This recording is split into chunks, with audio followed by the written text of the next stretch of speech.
Hey, welcome to another edition of What the Fuck Happenings here. You probably don't want to be here. But anyway, yes. So the happening is trying to figure out what it is, what the little key facts are you have to have, what's the minimum amount of information required for somebody to draw the conclusion that life is not worth it. Frankly, it's too expensive. Don't buy it. Don't support the government buying it. People buying it. Prohibit the sale of it. Whatever. This negative opinion regarding the process of being engaged in biological activity on Earth. Lots of probably a million ways to say what it is to be alive, but anyway, a perspective that is negative on that proposal as a idea. Living things, let's not make them. So yeah, there's a little collection of ideas, notions, I would call them facts, that compel one to realize, oh, okay, the facts really don't add up to a good thing. They actually add up to a negative process, a negative outcome. We're not winning, we're losing. Simple enough. Not profitable. Pay too much, get too little. Simple. Anyway, so the process is really just going through what are the big theme ideas, what are the things, what are the sticking points, blah blah blah. So we know the huge sticking point is the do not God part. The way too many loop-de-doo nutty theories are accepted as not being insane, and they frankly are insane. They're just insanely stupid. I mean, God is as flat earth as you can get. I mean, it's just too stupid. And if you're a botherer, you've committed a too stupid crime against your intelligence, and you really should be, frankly, you should be, in too stupid camp. You shouldn't be allowed to walk free, frankly, because you're dangerous. Because you have a silly notion in your head, just absolutely preposterous nonsense. And you won't interact with the world right. If you think it's flat, you won't interact with it right. If you think it's God-driven, you're not going to interact correctly. You're broken. Your brain is garbage. Your intelligence is useless. Mostly. I mean, obviously they can figure out how to not stick a fork in their neighbor's eye, but that's about it. They really can't do much more than that. So anyway, let's play the video. 4-ish, it's just too even. So 3 is really interesting, but 5 is also interesting. So yeah, 3 wasn't special. Anyway, just relating a little personal story. Okay, so yes, in trying to struggle with me finding out how the universe worked, what was the how to figure out what make things go, why things are, or what they and trying to figure out a logical one, like somehow it's connected with some sort of mechanism that is, and so yes, the number 3 was, I had a theory, sort of, but you see it right here, like 3 little yellow flowers. See, I mean, 3s do come up. It is there in the world, but yeah, it's just a coincidence. It's not evidence of a mechanical function that's very interesting.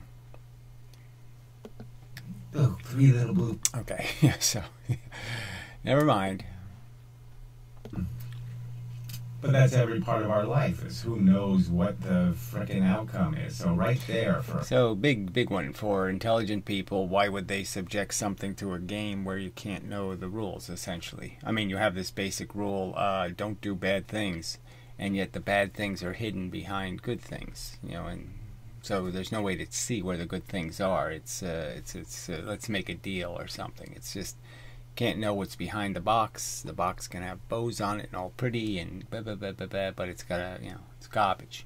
So why would an intelligence say, yes, it's fun to play a game where you can't use intelligence with much, with a meaningful, a substantial enough controlling influence. All you can do is control the, minor percentages. Out of something that's 80%, you can only do the 2 or 3% on the 80. You can't fix it. You can just play little games. Oh, well, I'll, not smoke, and I'll not do this, and I'll not do that, and therefore I'll live longer. It doesn't work. You have to do this lucky part. You have to do this genetic part. You have to do this other part. It's, it just really sucks. The game sucks. It should be apparent, frankly. I shouldn't even have to make these points. I mean, they're so obvious. Life is work, chore, burden. To do it right is really difficult. To live a good life, title of the video,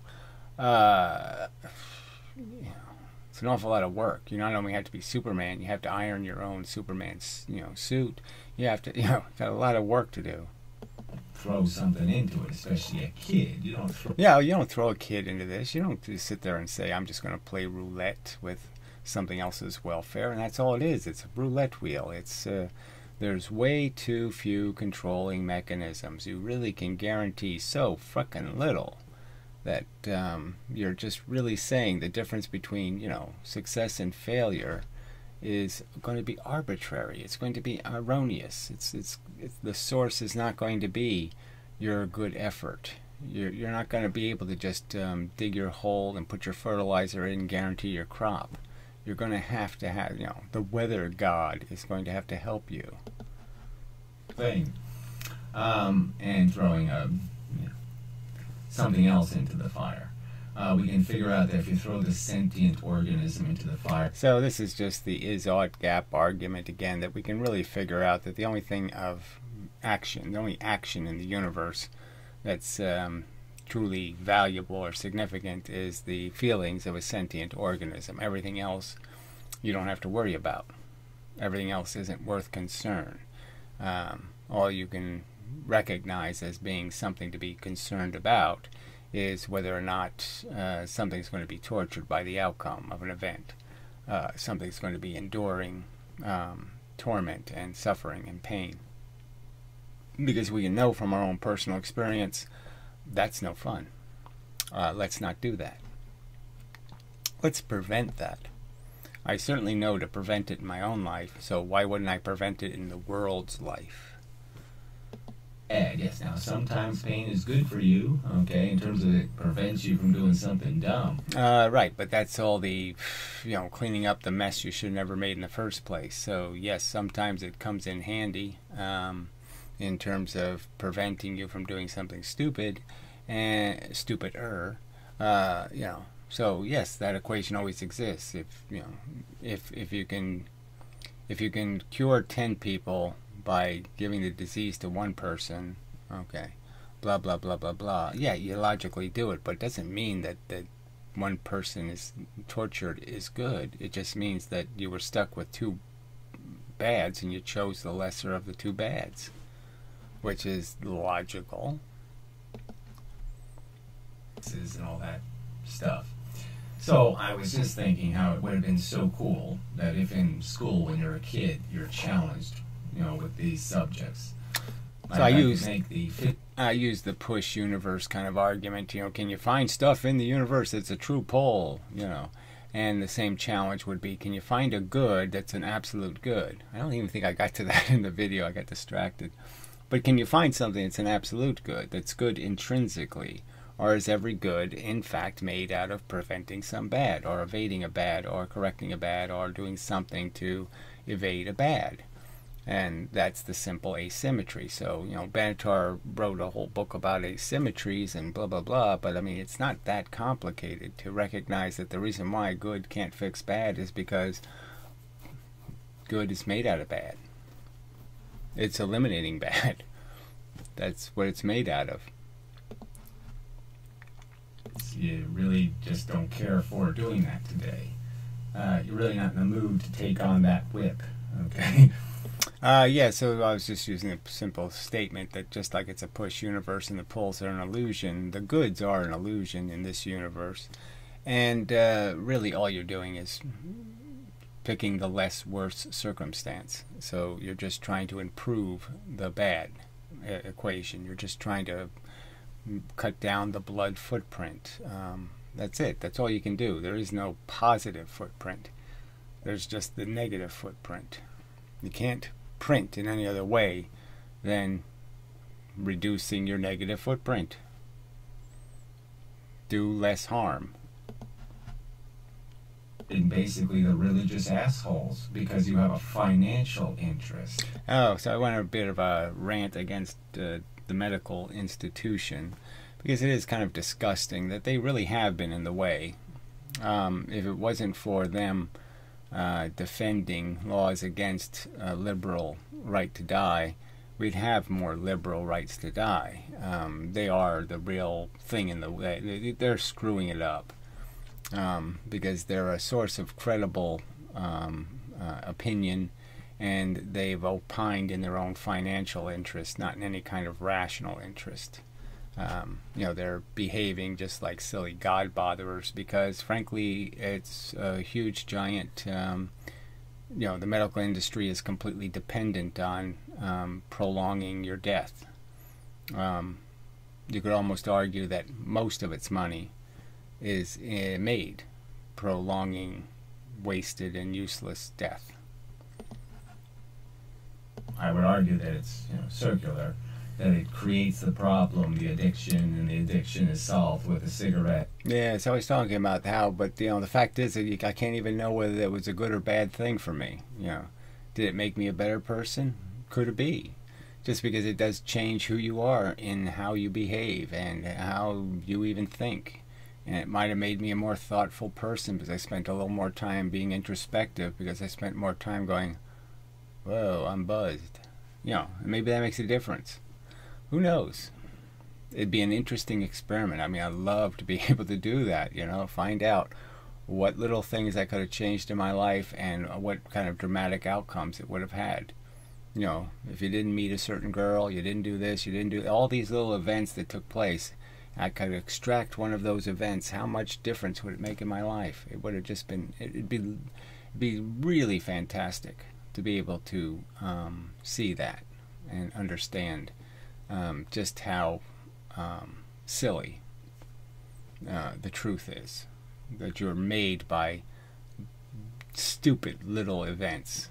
And they actually made you. They made you. They made the difference. They made a difference. And they were silly events. A kid that has no character because you're not going to let him fall down. Right. So another good school challenge for high schoolers would be this argument about, well, how do you raise a kid? What's your choices? Here, I'll give you some probability and statistics. I can talk about them being left-handed and getting better income. And I could talk about playing the violin, and I could talk about different things you could force a kid to do because it has a little bit of a higher probability of a better, less likely to be a crack whore. If you do these certain things, would you impose it on your kids? How far will you go to make them eat their vegetables? I mean, what's the plan? What's the, just to see just how difficult this strategy is when you really start to think about how complex it is. And then you find out, like say we could let this be a known fact, that little silly, arbitrary, just nonsense events are going to have a critical influence on their welfare. They go to a party and they get humiliated for some reason. And it changes them dramatically. Not a little bit, not, just a minor amount. No, it's a dramatic change. Alright, I'm back. Continuing. Or... No, I should continue from a new spot. Yeah. Or this instead. And that's probably true. It's probably true that, there's a higher incidence of suicide if you play the violin. Right. So there's the dark side of it is that you can find things that would work but they have a catch, okay, in that they can go tragically wrong. So it's like the Prozac thing, right? You know, it stops some people from committing suicide and causes others to commit suicide. You know, so yeah, catch 22 all over the place. So that would be the lesson, I think, is that it's all catch 22. That it's all bullshit. That, you know, the changes or the things you're going to do are not known. There's nothing really grabbable in terms of a principle or an idea that you can cling to and say that'll work, that'll preserve and protect. You can't build a umbrella against reality, and but you're going to throw your kid out in it anyway, unprotected. That makes you kind of a scummy person, by inference.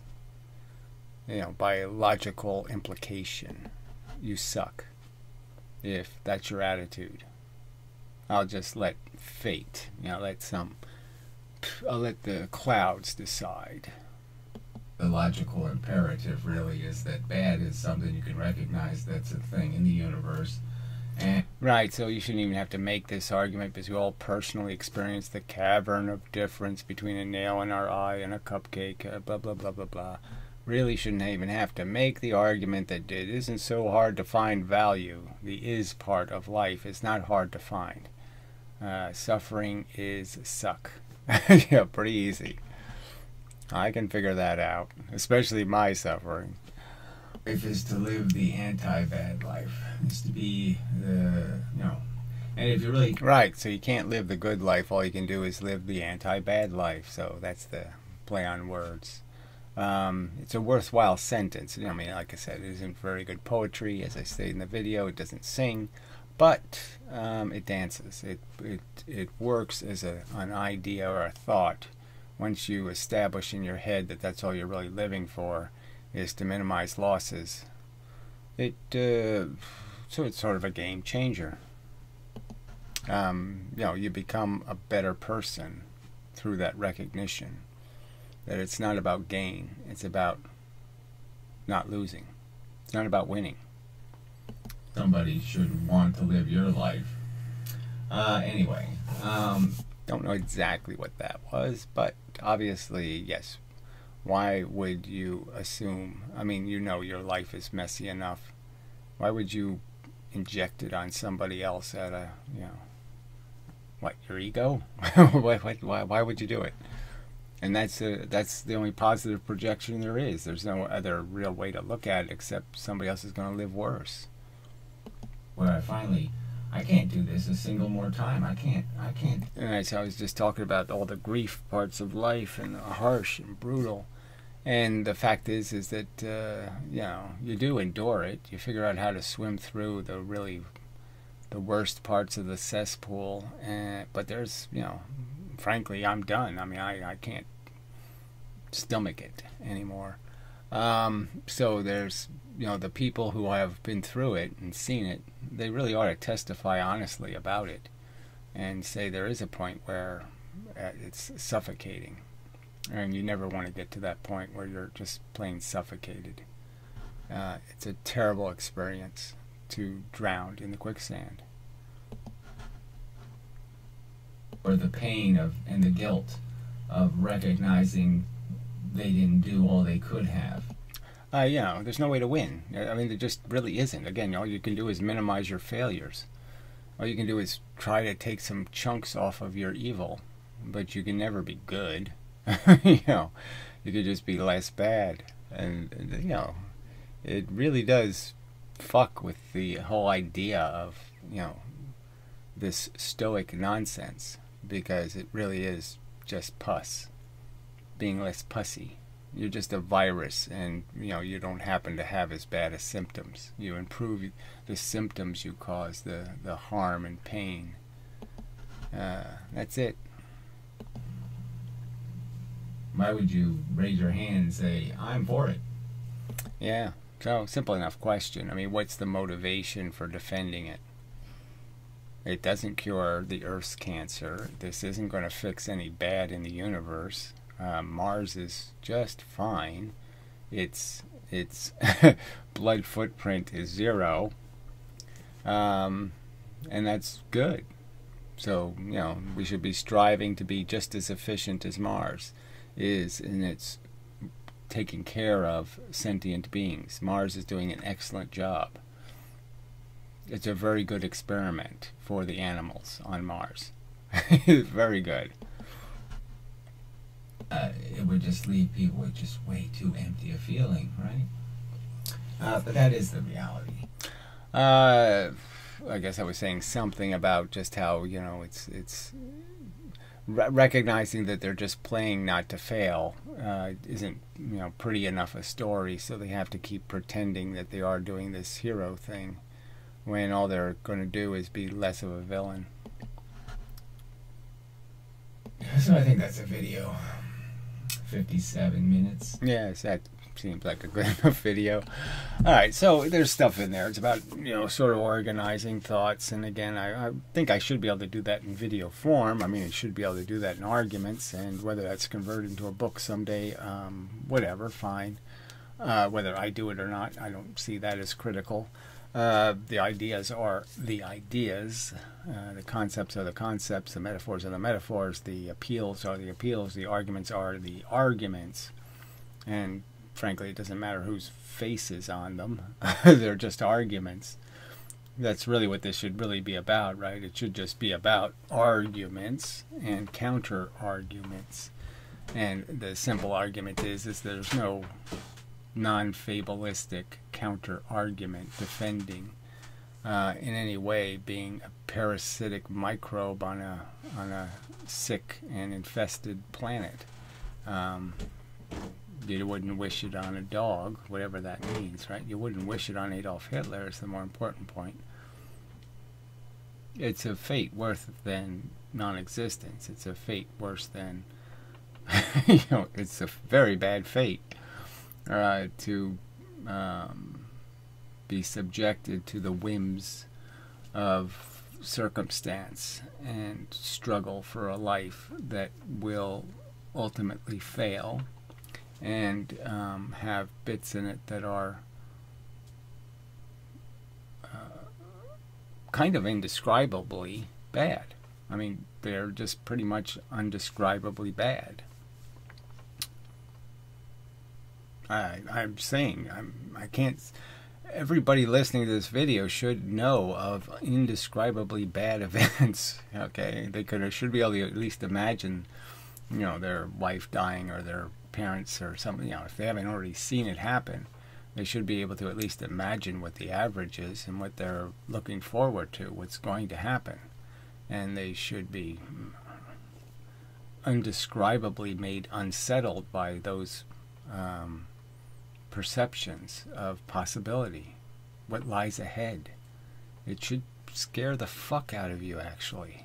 You should be quite apprehensive about your position here on the pane of glass that you're walking on, and how thick is it, and will it, is it going to continue to support you in your endeavor to have fun on Earth? And the facts are, it don't look good. That should be easy enough for intelligent people to accept as a reasonable statement. That realistically you don't have much to look forward to. There's an awful lot of cracks, and there's a lot of reason to believe it ain't going to be nice to watch, or it ain't going to be nice when it happens to you. Alright, so that's probably enough of a video, frankly. Alright, so I'll work on it some more. Like I say, in the past I did do a video where I tried to do this step-by-step logic thing. I think it's a good idea. It's just so hard, as I pointed out, to the nuance of it. You all have a different taste in music, and I'm supposed to play something that you all like. That's the tricky part. I have to be able to get to you in each of your little individual ways, with some sort of collection of notes, that no matter what your taste is, you say, yeah, that tastes okay. I can eat that. That's tricky. If not impossible, but I mean, it's not simple as I'd like it to be. I'd like to just fingerprint my brain and then just, shove it on a wall somewhere and say, see this thing here, see this part here, see this part here. This is why I believe what I believe. You get it? I mean, see, there's reasons for all of that. It all fits together. It's, it works. It's all, there's no fables in here. There's no nonsense in here. There's just a simple figure out what you're doing here and try to do your best. And what does that add up to? Making videos about how it's really stupid to make babies. That's what it adds up to. But yeah. Alright, so anyway, until the next time. And such. Yeah, that's enough.